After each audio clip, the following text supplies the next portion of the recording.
군자국의 비밀. 안녕하세요. 제 강의를 여태까지 들으면서 도움이 되셨으면 좋아요를 눌러주시고, 혹 광고가 나오면 건너뛰지 마시고 끝까지 시청해 주시면 이 동영상 제작에 도움이 됩니다. 고맙습니다. 이번 시간에는 소호와 이집트 유물과의 관계에 대해서 알아보겠습니다. 자, 소호와 동방의 관련성을 더 살펴보겠습니다. 소호씨 이야기에 의하면 소호적의 상징물들 중에 도끼가 있다고 합니다. 그런데 이집트에서도 도끼 유물이 나왔다고 해요. 이집트 역사기행 238쪽에 이렇게 써 있습니다. 아하마스 왕 모친에 관해서 출토된 제2형 도끼라고 나오죠. 황금의 보석을 박은 것으로 한쪽 면에는 영원을 상징하는 헤프신, 이집트 왕권의 상징인 독수리와 코브라, 연꽃과 파피루스인데 잘못 쓴 것 같네요.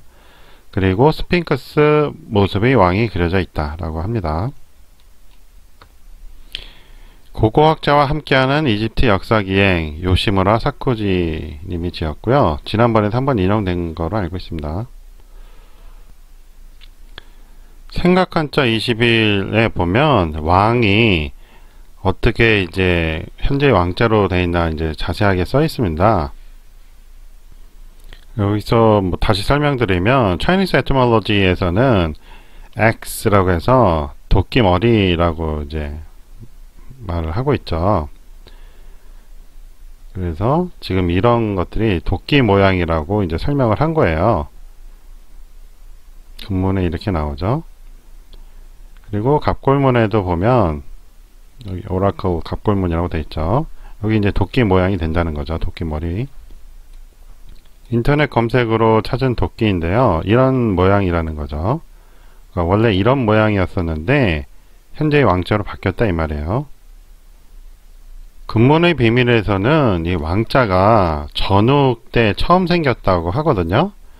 근데 소호시 이야기를 보면 그 글자는 그때 생겼을지 몰라도 이미 도끼가 그 권력자의 상징이었다는 것이죠. 그래서 여기서 보면 이제 나무하는 도끼가 아니고 제2형 도끼예요.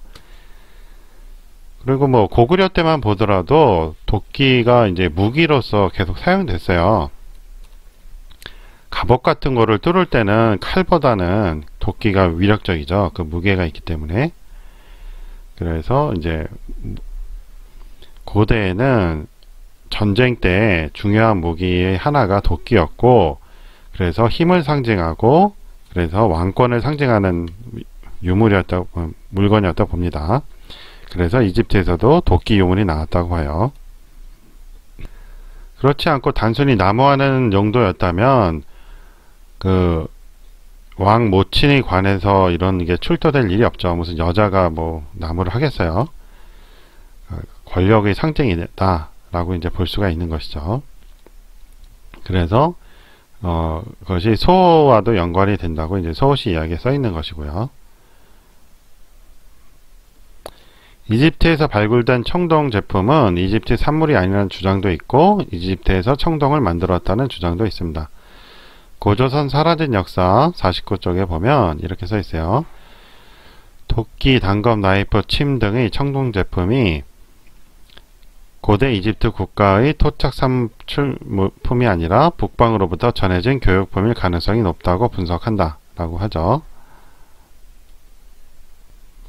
그래서 이게 한의에서 놓는 침인지는 어떤 건지 정확하지가 않는데, 만약 한방에서 놓는 침이었다면 완전한 그 교육의 근거가 되겠죠. 교류의 근거가.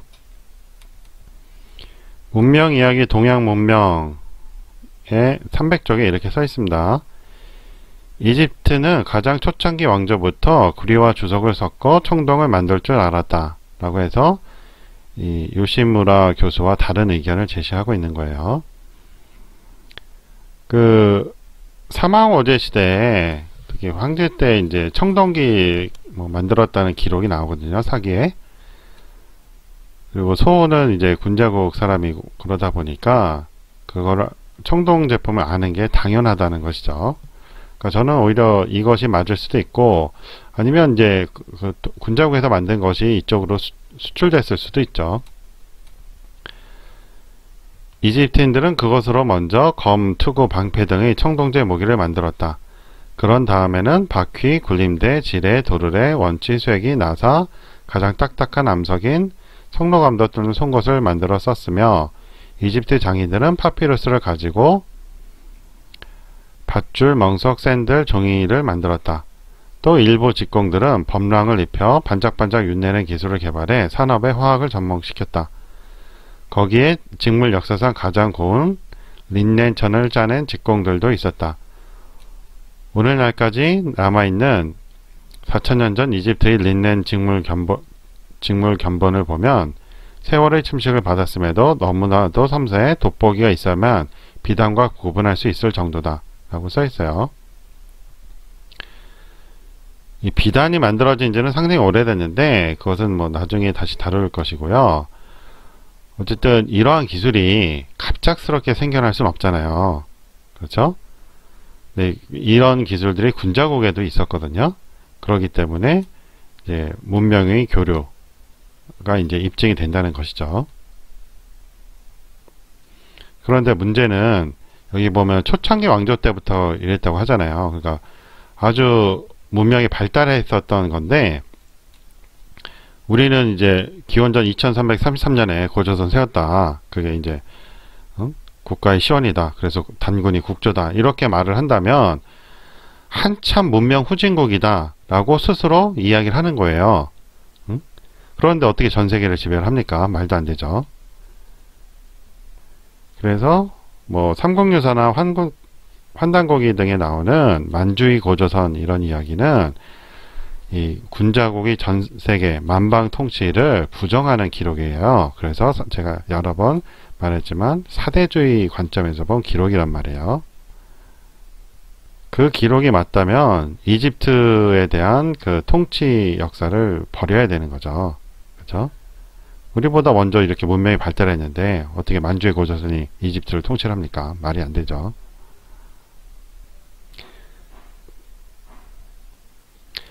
태음력은 동양역법의 특징인데 고고학적으로는 이집트에서 최초로 사용되었다고 합니다. 역법은 복희 때 만들어졌고 황제 때 정립되었으니 소호가 가져간 것으로 이해가 됩니다. 뭐 정확하게 말하면 복희 이전에도 그 신시시대 때 있었던 것 같아요. 근데 그때 역법을 썼다는 기록은 없기 때문에, 하지만 여러 고고학적으로 볼 때 천문학이 이미 발달해 있었거든요. 그거는 나중에 신시시대를 다룰 때 하겠습니다. 이집트 역사 다이저스트 100 손주영, 송경근 이란 분이 쓴 책이 있어요. 여기 이런 식으로 생겼고요. 그 책 22쪽에 이렇게 써 있습니다. 인류 최초로 이런 태음력을 사용한 것도 이집트인들로 알려져 있다. 이집트인들은 기원전 2500년경 윤년제도를 도입한 제2의 태음력을 고안해냈던 것이다. 우리 조상들은요, 태양력과 태음력 둘 다 썼어요. 24절기라는 게 있잖아요. 그건 태양력이거든요. 그러니까 농경문화에서는 태양력이 필요해요. 그리고 태음력은 그 해양 세력한테 필요한 거예요. 바다에서는 밀물과 썰물이 중요한 것이거든요. 그래서 이제 태음력이 있어야지만 밀물과 썰물을 계산할 수 있어요. 그러니까 이집트에서 태음력을 썼다는 것은 이집트가 이제 해양 세력이 관여되어 있다라는 것이죠. 나중에 이제 다루겠지만 우리 조상들이 이제 해양족이었거든요. 그래서 이집트에서도 이제 태음력을 쓴 것이고, 그 이집트의 것을 보면 배가 많이 나와요. 그것도 나중에 다룰 것인데, 이집트의 권력자들이 배를 타고 이제 갔다는 것을 알 수가 있습니다. 곡괄모자 역시 조상들의 갓과 연관됩니다. 천년왕국 소시안에선 환웅 317쪽에 이렇게 써 있어요. 부여족의 뿌리인 프리기아인들이 곡괄모자를 썼고, 신라 왕족과 혈맥이 닿아있는 사카족도 곡괄모자를 썼다. 고깔 모자의 전통을 가장 오랜 시간 지켜온 집단은 무속인이다. 바로 이 고깔 모자를 고리로 해서 이집트 문화와 한민족의 문화가 연결되어 있는 것이다 라고 하죠. 우리 기록에는 변한이라고 있잖아요. 그 변자가 고깔머리라는 뜻이거든요. 그러니까 이게 좀 연관이 있어요. 그리고 같은 책 329쪽에 이렇게 써 있습니다. 상하 이집트를 최초로 통일한 상이집트 출신 나르메르 왕의 팔레트를 보라. 그는 분명히 수시아나에서 발굴된 인장에 보이는 고깔 모자를 쓰고 있다. 만약 상이집트의 왕관이 수시아나 혹은 아바이드에서 내려간 사람들의 고깔형 모자와 관련이 있다면 그것은 문화 전파의 차원이 아니라 고깔형 모자를 쓰던 주민의 이동과 관련이 있다 라고 해요.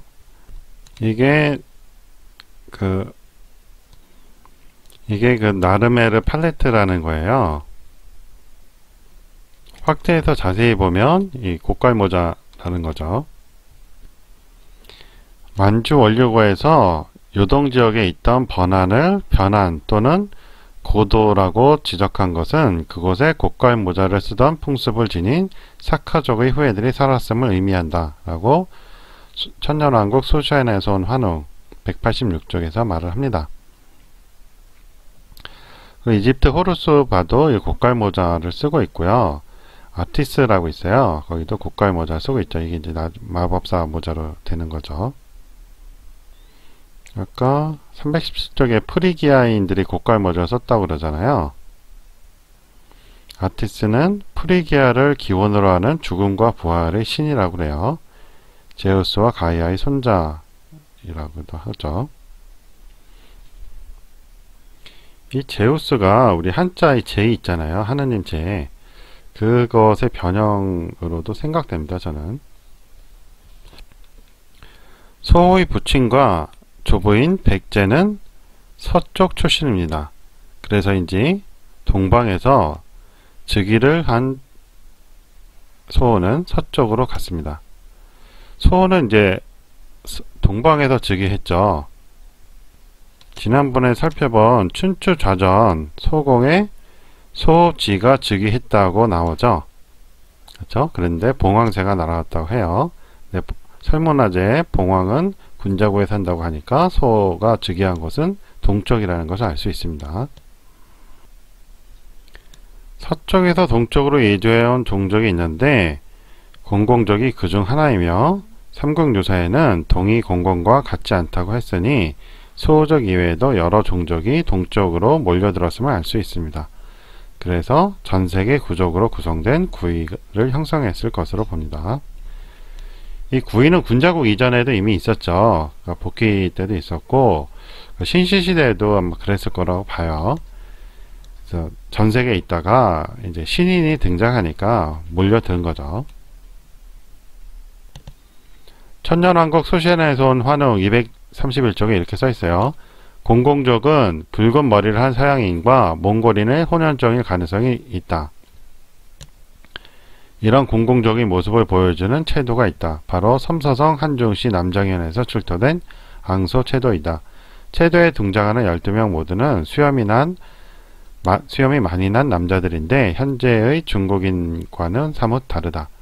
이들의 모습에서 서역인의 모습이 연상된다.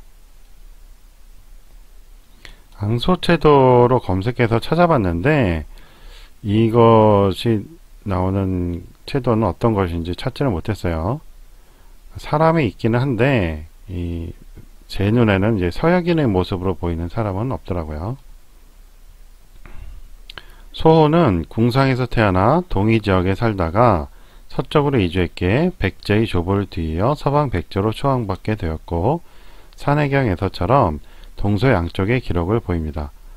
제왕세기에 전욱이 태어난 지 10년이 되어 소호를 보호하기 시작하였다고 하니 소호는 구막을 통해 복희와도 연결되고 전욱을 통해 황제와도 연결이 됩니다.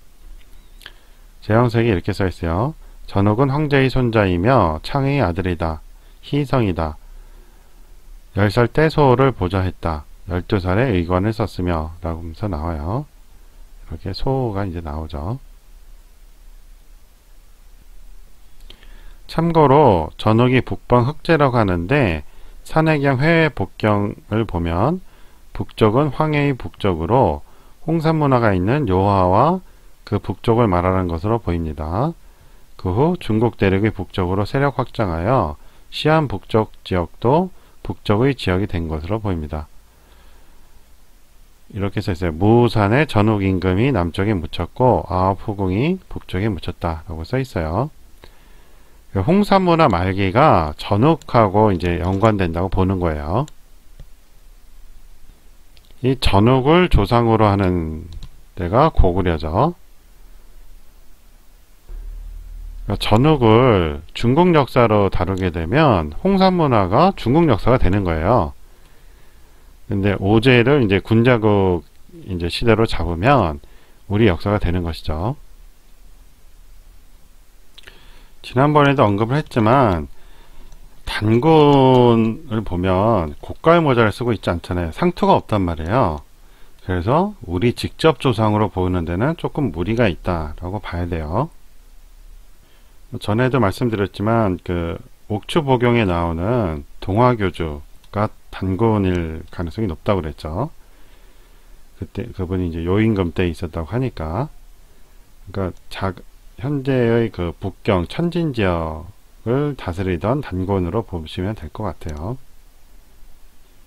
이렇게 해서 오늘은 이집트에서 나오는 여러 유물들이 소와 관련되고 그것이 또 우리 동방 군자국과도 연결된다는 것에 대해서 알아봤습니다.